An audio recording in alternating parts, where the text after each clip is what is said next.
mis amigos? Saludándolos aquí desde casa. Espero que ustedes también me estén sintonizando desde casa, y un saludo también a todas las personas pues que día con día tienen que ir a trabajar, y esperemos estén tomando las precauciones debidas. Y como les prometimos, pues seguimos con más información para ustedes, información de primera mano, porque es lo más importante en este momento, tener información confiable. Y este día, bueno, tengo dos invitados muy especiales. Ustedes ya conocieron a Joe, nuestro director de producción. Bienvenido, Joe, ¿qué tal? ¿Qué tal, Gaby? ¿Cómo estás? Muy bien, muchas gracias por la invitación. Nuevamente acá acompañando. Doctor, bienvenido también. Gracias, un gusto verte. Doctor, ¿cómo está? El doctor Bará, como ustedes ya lo conocerán, siempre nos acompaña con entrevistas muy interesantes relacionadas a la salud, siempre contestando a nuestras curiosas preguntas. Pero este día, doctor, bueno, tenemos un programa una entrevista muy interesante, porque queremos conocer no solo lo que está pasando, bueno, en términos nacionales con los contagios, los métodos de prevención, pero más hacia lo que el gremio médico está viendo, todo lo que el personal de salud está pasando en este momento. Y bueno, bienvenido, gracias por dedicarnos un poco de tiempo, porque sabemos que usted todavía sigue en las calles de San Salvador, sigue trabajando y atendiendo, bueno, a todo aquel que lo necesita. Bueno, Gaby, ¿qué tal? Gracias por invitarme. Es un gusto oírte de nuevo, y aquí estamos todos, algunos trabajando y otros encerrados. Vaya, este tema del coronavirus, ya ustedes han oído hablar bastante de dónde viene, cómo se comporta, cuál es su mortalidad. Pero creo que un tema importante es cómo entró a nuestro país y cómo se está comportando. Como ya todos sabemos, usualmente que un virus como esto entra del exterior, ¿verdad? El proveniente, en nuestro caso, el primer caso proviene de Italia, de ahí los otros vienen de España y algunos otros vienen de Guatemala. Sin embargo, hasta ese momento habíamos tenido casos puramente importados. Llegó un momento que se reportó el día de ayer 2 casos que ya son de contagio local. Eso es de esperar, o sea, ese es el comportamiento normal de la enfermedad. Entonces, poco a poco la curva empieza a crecer y vamos a empezar a ver que primeramente comienza 2 más 2, 4, 4 más 2, 6, y poco a poco va cambiando hasta que se convierte en una multiplicación, 4 por 4 de 16, 16 por 16 tanto, y llega un momento en que se vuelve exponencial. Ya cuando llegamos al momento en que se vuelve exponencial es cuando alcanzamos el pico epidémico. Ahora, ¿qué es lo que estamos buscando con todo lo que estamos haciendo antes de que empiece una curva acelerada epidémica? Llámese epidemia, ¿verdad?, a un excesivo número de casos en un momento por encima de lo que nosotros consideramos normal para la enfermedad. Ahora, esta es una enfermedad nueva, no la conocemos, nuestro cuerpo no la conoce. Lo que nosotros queremos hacer es que ese pico epidémico no sea en punta, sino que sea como una loma, ¿verdad? A ese punto lo que se busca hacer es, en primer lugar, disminuir la cadena de contagio. La cadena de contagio es lo que es de una persona a otra se va transmitiendo, pero se puede multiplicar si una persona tiene demasiado contacto con gente sana. Entonces, al producir el aislamiento social, nosotros cortamos la cadena de contagio y nos encargamos de curar a los que están enfermos. Doctor, quisiera preguntarle, hemos visto cómo ayer, por ejemplo, habían 30,000 personas infectadas en Nueva York. Hoy tengo entendido que la ciudad de Washington ya declaró cuarentena, declaró espaciamiento social. Entonces, hemos visto, por ejemplo, en redes sociales y diferentes opiniones de mucha gente que dice, no, eso no es cierto, eso no va a pasar, eso aquí no nos va a llegar, eso está al otro lado del mundo, ¿no? Pero hubo gente que de repente dice que tiene la cura, que un señor en Francia consiguió una vacuna. ¿Realmente hay vacunas, hay medicinas, hay soluciones mágicas que se puedan ya echar a andar para eso? Ok, debemos de tener algo bien claro con respecto al origen de la enfermedad. El origen de la enfermedad es una zoonosis, o sea, era una enfermedad que no existía en los humanos, que existía en los animales y que por algún motivo infectó de un animal a un humano. Por consiguiente, no podemos tener un tratamiento conocido o una vacuna conocida porque no conocíamos la enfermedad. Para que una vacuna se desarrolle pueden tomar 18 o 24 meses antes de tener algo efectivo.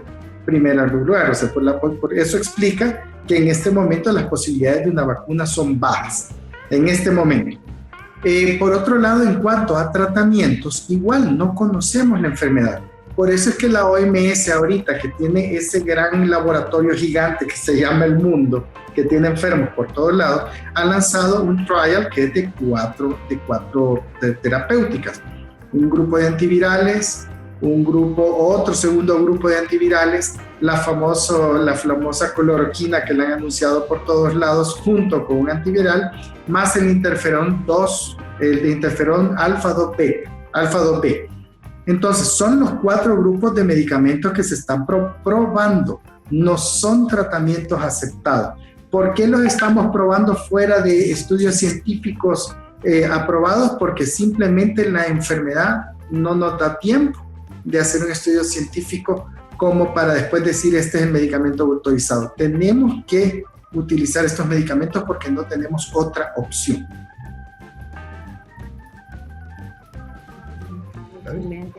Y en este momento, ¿cuál es el tratamiento que se está dando a esas personas contagiadas de acuerdo a lo que han podido encontrar que está funcionando? ¿De realmente ayuda a la recuperación del paciente o solo está mitigando los síntomas? Buena pregunta. El paciente sintomático puede pasar por varias etapas, desde una sintomatología leve como una pequeña gripe, a pasar a la neumonía. Recordemos que este virus se llama COVID-19, pero desde el punto de vista genético se le conoce como SARS-CoV-2, que es familiar del SARS del 2003, es del mismo grupo de virus. Entonces, ella lo que genera es una neumonía intersticial. Lo que produce es que donde nosotros cambiamos oxígeno con dióxido de carbono en nuestro cuerpo, que es en nuestros pulmones, falla. Y los tratamientos van orientados a disminuir el daño de los vasos sanguíneos a nivel pulmonar. Por eso es que la cloroquina ha ganado tanto apoyo, porque la cloroquina la utilizamos para estabilizar estas células en otras enfermedades como el lupus y la artritis reumatoidea. Y hasta el momento, por lo que hemos podido ver, los pacientes que reciben este medicamento mejoran, pero sirve para el paciente con enfermedad grave de coronavirus. No sirve como un preventivo, que es lo que se estuvo vendiendo mucho en las redes sociales. Y ese es un problema, tu compañero lo mencionó hace un rato, ese es un problema porque a veces tenemos información falsa y queremos ir a conseguir el medicamento y lo que va a suceder es que todo el mundo va a comprar en las farmacias y van a desabastecer el mercado por un medicamento que no sirve para prevenir, solo sirve para manejar las complicaciones o la severidad de la enfermedad. Y no estamos muy seguros todavía. Estamos viendo los estudios. Al estarme tomando este medicamento y no estoy en este estado de gravedad, no puedo provocar que de alguna forma ese medicamento tampoco me funcione en el momento en que yo llegue a estar en un estado de gravedad. No lo sabemos porque estamos apenas investigando cómo funcionan estos medicamentos, desconocemos ese dato. Doctor, ¿cómo...? Es que hace como 2 semanas estuvimos conversando justamente sobre lo que estaba ocurriendo, doctor, y usted me comentaba que había un fenómeno de este virus, que era un 10% de las personas que lo adquirían podían no estar teniendo ninguna enfermedad crónica, que por alguna razón es que este virus iba a convertirse en neumonía, que es ahora este dato alarmante de que hasta jóvenes tienen un alta porcentaje de mortalidad por el virus. Correcto. Vaya, la mortalidad del virus tiene un comportamiento bien peculiar. Los jovencitos menores de 18 años son pocos los que mueren, hay unos casos reportados de muerte, pero a medida aumenta la edad, llegamos a los 40 años, llegamos a 2% de mortalidad.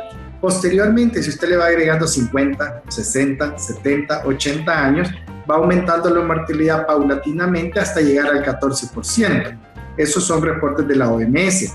Por otro lado, si usted es hipertenso, diabético, trasplantado, con cáncer, con medicamentos inmunosupresores, entre otras cosas, se aumenta más la mortalidad. El virus es más agresivo con la gente que tiene problemas de base. Y entre más años tenga, más riesgo tiene usted de complicarse. Por otro lado, y lo más preocupante de esta enfermedad, es que el 10% de los pacientes enfermos pueden requerir ser hospitalizados. Y si tenemos 1 millón de enfermos, vamos a necesitar 100,000 camas.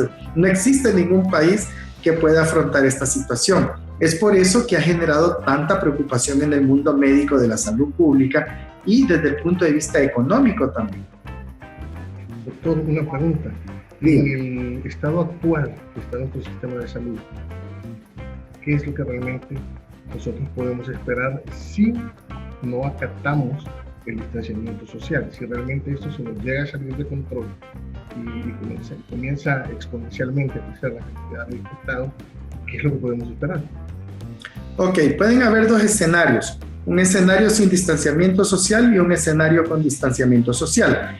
Un escenario sin distanciamiento social con un descontrol completo de la contagiosidad va a saturar los hospitales, ¿verdad? No vamos a tener ventiladores suficientes y aquella mortalidad de 2% nos va a subir al 5-10% por falta de camas para poder tratar la enfermedad. En el escenario con contagiosidad controlada, o sea, con distanciamiento social, es un poco diferente. Entonces, nosotros hacemos un hospital, como está haciendo el gobierno actualmente, donde va a concentrar todos los enfermos de COVID-19 y los hospitales no los va a tocar para no desabastecer de tratamientos por otras enfermedades, traumas, accidentes, apendicitis, etcétera, mientras dure la enfermedad. No hay que mezclar al paciente coronavirus con el resto de las enfermedades, porque si no lo que vamos a tener es que el hospital se convierte en un punto de contagiosidad. Los escenarios pueden ser caóticos si no hay distanciamiento social y control de la contagiosidad. Casos que pueden estar viendo en Nueva York, ¿verdad? Encontramos personas, claro, en los hospitales encontramos personas con enfermedades de base o ya alguna complicación, por lo que estamos realmente exponiendo al paciente vulnerable a este tipo de enfermedad casi intencionalmente. Ahora, a punto hablar de este hospital que se está gestionando, que entiendo que ya el día de ayer ya comenzó a funcionar. Hasta donde vi el día de ayer lo que fue, presentaron a los médicos el lugar, ¿verdad? No sé si tienen pacientes ingresados en este momento.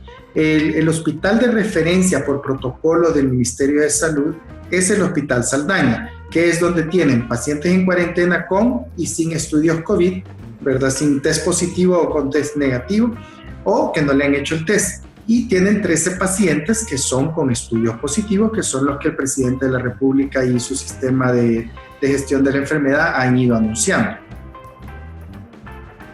Excelente. Ok, doctor, ahora poniéndole enfoque un poco en estas medidas de contención que este hospital de 2,000 camas, me produce muchísima curiosidad entender un poco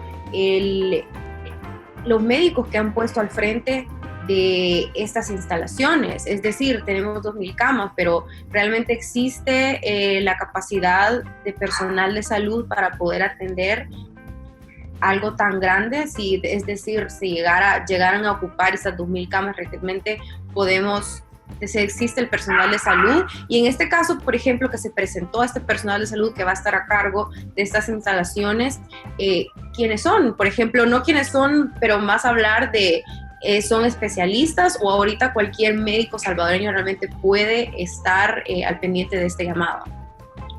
Esa es una muy buena pregunta. Aquí tenemos 2 escenarios. Si tenemos un escenario de contagiosidad leve, prácticamente hay suficientes intensivistas, médicos internistas, neumólogos, cirujanos y otras especialidades pediátricas para los niños para poder contener el problema. Ahora, si la contagiosidad y el número de infectados se sale de control, entonces esto se maneja en base a lo que nosotros llamamos un triage, ¿verdad? Se ponen a trabajar a la gente en funciones específicas y el grupo de especialistas da órdenes a estas personas que hacen funciones específicas. porque nunca en una epidemia demasiado grande va a tener suficientes especialistas y subespecialistas para manejar este tema. Entonces lo que se hace es una escala de jerarquía, como en una guerra. Básicamente, usted tiene un montón de camas, tiene especialistas que dicen qué hacer, un grupo de subespecialistas que dicen qué hacer y un grupo de personas que hacen funciones específicas para manejar el problema. Porque no va a tener, normalmente decimos un intensivista por cada 3 pacientes, aquí van a tener un intensivista por cada 40, 50 pacientes y un montón de gente que va a tener que trabajar en común. Los protocolos para eso están, para establecer esas jerarquías de funciones. De hecho, para hacer un hospital de 2.000 camas, ese protocolo con seguridad lo están haciendo, porque no van a tener intensivistas para 100 camas, porque tampoco pueden descuidar los intensivistas de los demás hospitales, las unidades de cuidados intensivos. Entonces, esos protocolos así se aplican. De hecho, tengo entendido que así lo están haciendo. Perfecto. Doctor, una pregunta. Yo creo que todos de alguna manera ya tenemos un poco claro lo que es el coronavirus, cómo funciona, qué es lo que nos puede pasar si lo adquirimos, ¿no? Pero asumimos que la gente de la profesión médica es la que nos va a curar, es la que nos va a cuidar, es la que nos va a sacar del problema. Y casi no hemos puesto atención a lo que realmente pasa detrás de las líneas de los médicos, ¿no? Qué es lo que sienten, cómo lo ven. En su caso, por ejemplo, yo no sé, yo creo que es la primera vez que usted ve una pandemia de este tamaño a nivel mundial. Como médico, ¿qué es lo que siente? ¿Cómo se imagina usted que están funcionando los médicos que ahorita están en Nueva York? Ese drama humano, ¿cómo lo ven? Mire, cuando uno está esto es muy diferente a un desastre natural. Cuando es un desastre natural, en 45 minutos uno está trabajando con cientos de personas heridas. Este tema es diferente, este es un tema que empieza por poquitos, ¿verdad? Y cada vez que aumenta el problema, usted va agregando más gente al trabajo hasta que alcanza un pico, que tiene mucha gente trabajando de diferentes especialidades, cansados porque no trabajan por 2, 3 noches nada más, trabajan hasta por semanas a meses, que es lo que ha sucedido en Italia y en España. Entonces lo que se empieza a ver primero es fatiga física, ¿verdad? Usualmente los médicos respondemos con la fatiga emocional quizás después del evento, el aftermatch, es ahí donde los médicos se quiebran. Hay unos que tienen problemas emocionales, hay otros que pueden presentar problemas ansiosos, y está el segundo componente, que es el que está lejos de casa. Y muchas veces los médicos que se enfrentan a enfermedades infecciosas de esta característica no es recomendable que regresen a la casa. Tienen que hacer un periodo de cuarentena porque ellos mismos pueden llevar la enfermedad a su casa. Entonces, técnicamente, nos tenemos que aislar. Yo creo que muchos médicos han hablado inclusive de que si van a trabajar directamente con el COVID-19, lo mejor es que alquilen una casa entre varios y se queden ahí, pero juntos los que están trabajando en el mismo lugar, para evitar contaminar sus hogares. Emociones encontradas, decisiones difíciles, ver morir mucha gente puede afectar eventualmente al personal médico y paramédico. Se ha visto mucho en España y en Italia ese tema. Yo estuve hablando hace poco con una amiga mía de Italia y me dice que los hospitales de la región del Véneto están saturados. El Hospital Regional di Treviso, el Cafoncello, un 80% del hospital funciona para tratar pacientes COVID y se sienten cansados porque ya llevan 3, 4 semanas en el mismo tema. Claro, esto creo que nos pone a todos a pensar en realmente qué tipo de ayuda van a necesitar estas enfermeras, estos médicos, una vez que esta crisis pase, porque creo que vamos a ver muchos casos de estrés postraumático después de ver tantas muertes, tanto estrés, esa fatiga, ese burnout que probablemente muchísimos también van a sufrir durante este periodo de tiempo.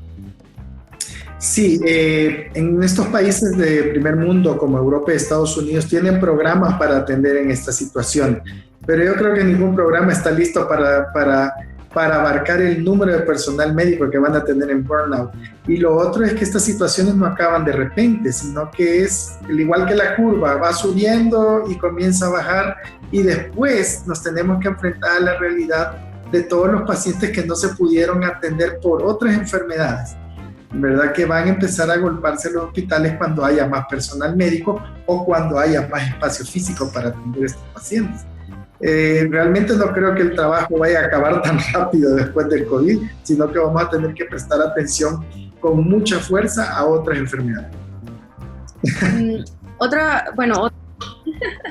Hay muchas preguntas alrededor de este tema, la verdad creo que todos estamos increíblemente curiosos y sobre todo, queriendo saber cómo lo están viviendo todo el gremio médico. Hay que ser muy solidarios en este momento y me han gustado mucho los mensajes que nos quedemos en casa por todas las personas que en este momento, como lo estamos hablando, tienen que trabajar día y noche y estar lejos de su familia.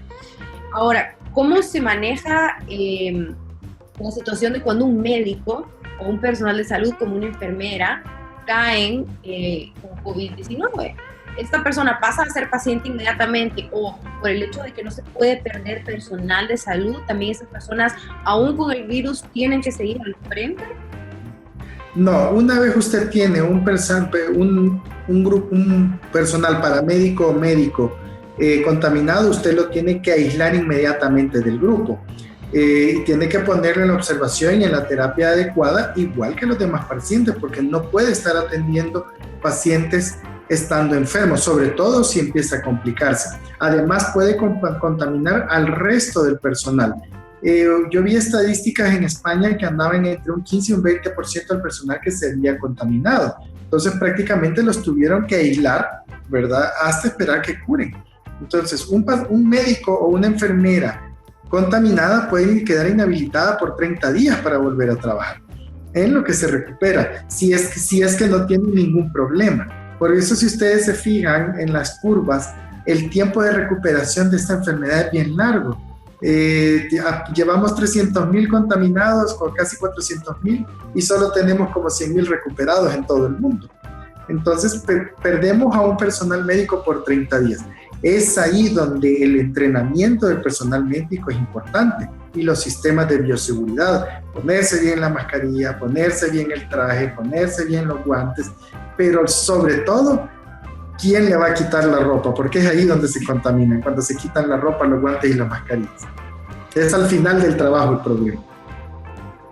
Doctor, hace poco que realmente había muchos médicos que tenían la sensación al llegar a su casa, inclusive de ser rechazados, ¿no? O sea, venían de trabajar en el hospital, venían de atender mucha gente, pero después decían, me comienzan a ver en la casa de una manera un poco sospechosa, porque pues soy yo el portador y todo, o sea, que, hombre, los hace sentir mal, ¿no? Los hace sentir de una manera complicada. ¿Cree usted realmente que la mejor forma, el mejor combate con el que nosotros podemos ayudarles a ustedes los médicos es quedándonos en casa finalmente? En nuestro país, lo mejor que podemos hacer es quedarnos en casa y disminuir al mínimo nuestra actividad, porque cada vez que salgamos y tengamos contacto con un desconocido que no sabemos si estuvo de viaje o si ya tuvo contacto con alguno que entró, entonces se va a convertir en un potencial paciente que va a necesitar una cama más y que va a demandar recursos médicos. Entonces, el trabajo a medida de la contingencia va a seguir aumentando cada vez más. Sí, nos ven así con ojos de miedo en la casa, ¿verdad? Hay quienes nos cambiamos en la puerta y guardamos toda la ropa aparte, ¿verdad? Y dejamos nuestras mascarillas aparte y todo aparte, y posteriormente baño, lavando las manos con jabón, etc.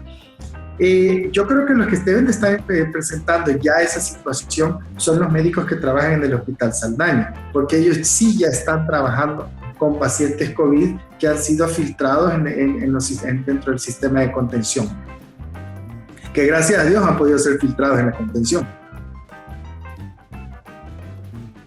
Claro, claro. Sí, muy interesante poder entender realmente todo lo que se está viviendo el personal de salud en estos momentos. Creo que a lo largo de todos sus estudios difícilmente se les prepara para una situación como esta, o en algún momento se ve alguna situación como hipotética en la que se pueda como preparar. Las pandemias nos han seguido por años a nosotros los seres humanos. La peor fue la peste negra, ¿verdad? Que creo que fue hace aproximadamente, la peor fue hace como 600, 700 años. La última registrada que mató 50 millones de habitantes, que fue la gripe española, que salió de las trincheras de la Primera Guerra Mundial, y en un lapso de 3 años pasó una factura de 50 millones de muertes. De ahí tuvimos los escándalos del ébola, el SARS, tuvimos H1N1 aquí nomás en Chiapas, ¿verdad?, que se diseminó por varios países del mundo. Pero el escenario de una pandemia nunca estamos listos para ella porque depende del tipo de enfermedad. Cuando es una enfermedad respiratoria quizás es la más complicada porque se pasa, como dicen, se pasa como una gripe, así de fácil. Y es un enemigo invisible. Usted no sabe quién está enfermo y quién no está enfermo en ese momento, pudo haber tenido contacto y puede infectarse. Los médicos usualmente recibimos para prepararnos para una pandemia. Cuando aparece el brote, empezamos a recibir información de la Organización Mundial de la Salud o Organización Panamericana de la Salud e inmediatamente su canal directo para un país es el Ministerio de Salud y el gobierno de cada país. Es ellos lo que a nosotros nos proporcionan información para prepararnos, pero el lugar que fue el brote debe ser una situación sumamente difícil porque nadie estaba preparado en ese momento. Creo que nosotros los salvadoreños, al convertirnos en la colita del brote, nos dio tiempo de prepararnos un poco en ese sentido, así como varios países de Latinoamérica. Vimos qué pasó en China, después vimos qué pasó en Europa. Entonces tuvimos un poquito de tiempo, digo un poquito de tiempo porque lo más que tuvimos fueron 60 días para ver venir el problema. Pero esos 60 días se pueden traducir en menos muertes. Por supuesto, doctor. Bueno, muchísimas gracias, la verdad, por brindarnos este tiempo para poder informar a las personas, que realmente esta información les sirva para poder entender todavía más las razones para quedarnos en casa, cómo podemos estar ayudando al personal de la salud. Es la única forma que tenemos, si tú no eres médico, si tú no eres enfermera, es la única forma que tienes para poder ayudar, que realmente están haciendo un trabajo heroico, están trabajando largas horas y como hemos hablado también hay todas estas personas van a necesitar muchísimo apoyo. Una vez que esta crisis empiece a disminuir, probablemente van a haber muchísimos, también rasgos psicológicos que van a ver que tratar en muchas personas. Imagino que el ver esto, vivir con esto día con día va a ser un gran impacto, por lo que este día estamos haciendo ese llamado, realmente pensar en todas esas personas que están al frente de esta crisis. Y le agradecemos también por su tiempo, doctor. Ha sido fenomenal poder informarnos de primera mano todo lo que está ocurriendo. Un gran saludo para usted también, esperando que se encuentre bien, su familia también. Y bueno, a continuar con las labores, doctor. Gracias nuevamente. Un gran abrazo. Joe, también gracias por acompañarnos este día. Gracias. Ha sido muchísimas gracias al doctor también. Ha sido fantástico poder conversar y nos vemos muy pronto, siempre trayendo más información para ustedes. Cuídense mucho y recuerden a quedarse en casa.